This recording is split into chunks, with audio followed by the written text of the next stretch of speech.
ಶ್ರೀ ವಿಷ್ಣು ನಾರಾಯಣ ಅಂತ ಕರಿತೀವಿ.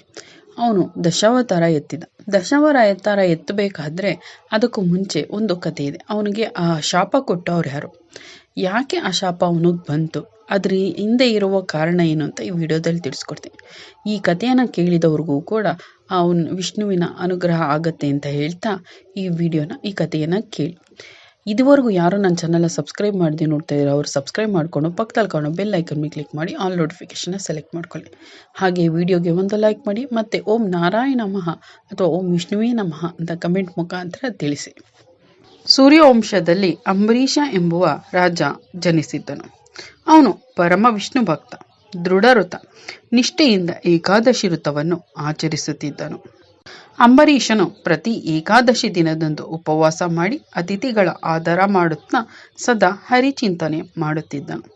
ಹೀಗೆ ಇರಬೇಕಾದ್ರೆ ಒಂದು ಸಾರಿ ದುರ್ವಾಸ ಮುನಿಯು ಅವನ ಮನೆಗೆ ದಯಮಾಡಿಸುತ್ತಾರೆ.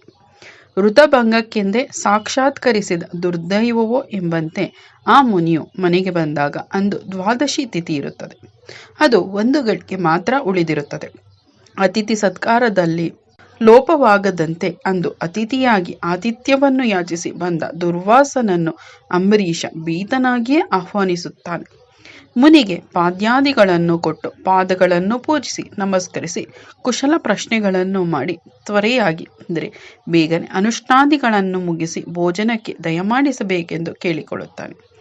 ದ್ವಾದಶಿ ತಿಥಿ ಇನ್ನು ಬಹಳ ಸ್ವಲ್ಪ ಕಾಲವೇ ಇರುವುದರಿಂದ ಆದಷ್ಟು ಬೇಗ ಬರಬೇಕೆಂದು ರಾಜ ಮುನಿಯನ್ನು ಕೋರಿಕೊಳ್ಳುತ್ತಾನೆ. ಹಾಗೆ ಆಗಲೆಂದು ಹೇಳಿ ಮುನಿಯು ನದಿಗೆ ಸ್ನಾನಕ್ಕೆ ಹೋಗಿ ಕರ್ಮಾನುಷ್ಠಾನಗಳನ್ನು ಬಹಳ ಕಾಲದವರೆಗೆ ಮಾಡುತ್ತಾ ನಿಂತಿರುತ್ತಾರೆ. ದ್ವಾದಶಿ ತಿಥಿ ಮುಗಿದು ಹೋದರೆ ಋತಭಂಗವಾಗುತ್ತದೆ ಎಂಬ ಭಯದಿಂದ ರಾಜ ಅಂಬರೀಷ ಜಲಪಾನದಿಂದ ಉಭಯ ಸಿದ್ಧಿಯಾಗುವುದೆಂದು ಯೋಚಿಸಿ ಜಲಪ್ರಶಾನ ಮಾಡುತ್ತಾನೆ. ಆ ಸಮಯಕ್ಕೆ ಸರಿಯಾಗಿ ಹಿಂದಿರುಗಿ ಬಂದ ದುರ್ವಾಸ ಮುನಿ ಅದನ್ನು ತಿಳಿದು ಕ್ರೋಧೋಕ್ತನಾಗಿ ಹಸಿದುಕೊಂಡಿದ್ದ ಅತಿಥಿಯನ್ನು ಬಿಟ್ಟು ಜಲಪ್ರಾಶಾನ ಮಾಡಿದ್ದೀಯೇ ಏಕೆ ಎಂದು ಪ್ರಶ್ನಿಸಿ ಅವನಿಗೆ ಶಾಪ ಕೊಡಲು ಮುಂದಾಗುತ್ತಾರೆ. ಭಯಭೀತನಾದ ರಾಜ ಅಂಬರೀಷ ಭಕ್ತವತ್ಸಲಾದ ಮಹಾವಿಷ್ಣುವನ್ನು ಸ್ಮರಿಸುತ್ತಾನೆ. ಶರಣಾಗತ ರಕ್ಷಕನು ಸ್ಮರಣ ಮಾತ್ರದಿಂದಲೇ ಅಂದರೆ ನೆನಪಿಸಿಕೊಂಡಾಗಲೇ ಪ್ರಿಯನಾಗುವ ಆ ಕರುಣಾಕರನಾದ ಮಹಾವಿಷ್ಣುವು ಭೀತಗೊಂಡ ತನ್ನ ಕರುವನ್ನು ತಡವಿಲ್ಲದೆ ಸೇರುವ ಹಸುವಿನಂತೆ ತಕ್ಷಣವೇ ಅಲ್ಲಿ ಪ್ರತ್ಯಕ್ಷನಾಗುತ್ತಾನೆ. ನಾನಾ ಯೋನಿಗಳಲ್ಲಿ ಜನಿಸುವವನಾಗು ಎಂದು ಶಾಪ ಕೊಡಲು ಸಿದ್ಧನಾಗಿದ್ದ ಮುನಿಯನ್ನು ಆ ಮುನಿಯ ಶಾಪ ವ್ಯರ್ಥವಾಗಬಾರದೆಂದು ಭೀತನಾಗಿದ್ದ ತನ್ನ ಭಕ್ತನ ರಕ್ಷಣೆಯನ್ನೂ ಮಾಡಬೇಕೆಂದು ಆ ಋಷಿಕೇಶನು ಮುನಿಯನ್ನು ಕುರಿತು, ಹೇ ಮುನಿವರ್ಯ, ನನ್ನ ಈ ಭಕ್ತನನ್ನು ರಕ್ಷಿಸಿ ನೀನು ನನಗೆ ಶಾಪ ಕೊಡು. ಇವನು ನಿನ್ನ ಶಾಪವನ್ನು ಭರಿಸಲಾರನು, ನಾನೇ ಆ ಶಾಪವನ್ನು ಭರಿಸುತ್ತೇನೆ ಎಂದು ಕೇಳುತ್ತಾನೆ. ನಾರಾಯಣನ ಆ ಮಾತುಗಳನ್ನು ಕೇಳಿದ ಈಶ್ವರಾಂಶನಾದ ದೂರ್ವಾಸ ಮುನಿ ತನ್ನಲ್ಲೇ ಯೋಚಿಸಿ, ನನ್ನ ಈ ಶಾಪದಿಂದ ಶ್ರೀಹರಿ ಭೂಮಿಯಲ್ಲಿ ಅವತರಿಸಿ ಭೂಭಾರವನ್ನು ಇಳಿಸುತ್ತಾರೆ. ಬಹಳ ಕಾಲ ತಪಸ್ಸು ಮಾಡಿದರೂ ಕೂಡ ಪ್ರಸನ್ನನಾಗದ ಈ ಭಗವಂತನನ್ನು ಕಾಣಲು ಭೂಲೋಕದವರಿಗೆ ಇದೊಂದು ಸದಾವಕಾಶವಾಗುತ್ತದೆ. ಅಂಬರೀಷ ಕಾರಣದಿಂದ ಭಗವಂತನು ಸುಲಭವಾಗಿ ಭೂಲೋಕದಲ್ಲಿ ಅವತರಿಸಿ ತನ್ನ ಭಕ್ತರನ್ನು ಉದ್ಧರಿಸುತ್ತಾನೆ. ಆದ್ದರಿಂದ ಇದು ಪರೋಪಕಾರವೆಂದು ಪರಿಗಣಿಸಿ ಈ ಶಾಪವನ್ನು ಕೊಡುತ್ತೇನೆ. ಅಂಬರೀಷನು ನಾನಾ ಯೋನಿಗಳಲ್ಲಿ ಜನಿಸಿದರೂ ಅವನು ಭೂಭಾರವನ್ನು ಹೇಗೆ ತಾನೇ ಕಡಿಮೆ ಮಾಡಬಲ್ಲನು ಎಂದು ಯೋಚಿಸುತ್ತಾನೆ. ಹಾಗೆ ಶ್ರೀಹರಿಯು ಭೂಲೋಕದಲ್ಲಿ ಜನಿಸಿದರೆ ಆ ಭೂಭಾರವನ್ನು ಕಡಿಮೆ ಮಾಡಿ ಸ್ವಲ್ಪ ಅನ್ಯಾಯಗಳನ್ನು ಕಡಿಮೆ ಮಾಡುತ್ತಾನೆ ಎಂದು ಯೋಚಿಸಿ ಶ್ರೀಹರಿಗೆ ಭೂಲೋಕದಲ್ಲಿ ನಾನಾ ಯೋನಿಗಳಲ್ಲಿ ಜನಿಸು ಎಂದು ಶಾಪ ಕೊಡುತ್ತಾನೆ.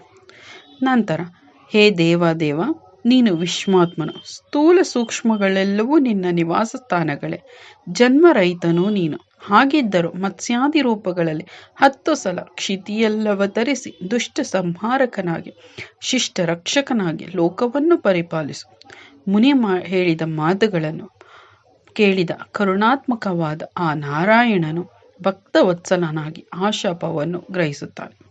ಆ ಮಹಾಮಹಿಮ ಅನಂತ ರೂಪನಾದ ಭಗವಂತ ಮತ್ಸ್ಯಾದಿ ರೂಪಗಳು ಭಗವತ ಪುರಾಣದಲ್ಲಿ ವಿಸ್ತಾರವಾಗಿ ಉಲ್ಲೇಖಿಸಲಾಗಿದೆ.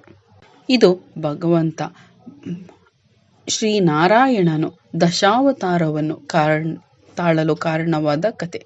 ಈ ಕತೆ ಇಷ್ಟವಾಗಿದ್ದರೆ ಓಂ ವಿಷ್ಣುವೇ ನಮಃ ಅಥವಾ ಓಂ ನಾರಾಯಣ ನಮಃ ಅಂತ ಕಮೆಂಟ್ ಮುಖಾಂತರ ತಿಳಿಸಿ.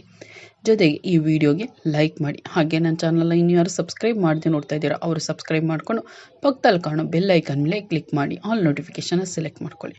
ಕೇಳಿದ್ದಕ್ಕಾಗಿ ಧನ್ಯವಾದಗಳು. ಮುಂದಿನ ವಿಡಿಯೋದಲ್ಲಿ ಸಿಗೋಣ.